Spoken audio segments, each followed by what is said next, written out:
বেশিরভাগ নিত্যপণ্যের দাম স্থিতিশীল, তবে সরবরাহ কমের অজুহাতে অস্বাভাবিক বেড়েছে সোনালী মুরগির দাম। চাল তেল আগের দামে মিললেও দেশি মাছের দাম কিছুটা চড়া। রাজধানীর বাজারে পরিস্থিতির কিছুটা তুলে ধরছেন সালাউদ্দিন কাদের।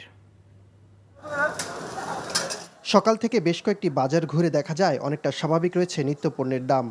ব্রয়লার মুরগি আগের মতো 180 টাকা কেজি দরে পাওয়া যাচ্ছে, কিন্তু বেড়েছে সোনালী মুরগির দাম। সোনালী গত সপ্তাহে আসলে আপনার 360 380, আজকের বাজার হলো আপনার 400 420 টাকা। গেছে সপ্তাহে এই সপ্তাহে সোনালী মুরগির দাম বাড়ছে, ব্রয়লার মুরগির দাম বাড়ছে। বাজার যে চাহিদা আছে এই চাহিদা অনুযায়ী উৎপাদন নেই। চাল আর তেল আগের দামে পাওয়া যাচ্ছে।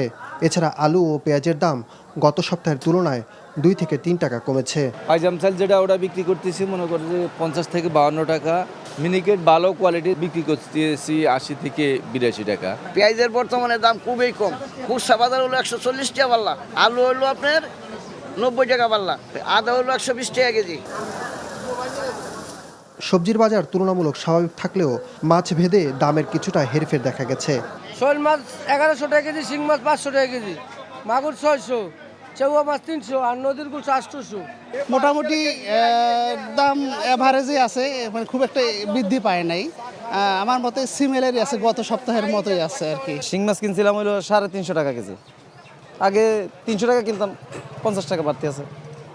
আর পাঙ্গাস মাছটা আগে কিনছিলাম হলো 150 180 এরকম, আজকে কিনছি হলো 220 টাকা। তবে বিক্রেতারা বলছেন মাসের প্রথম দিক ও সাপ্তাহিক ছুটির দিন বিবেচনায় বাজারে তুলনামূলক ক্রেতার সংখ্যা কম।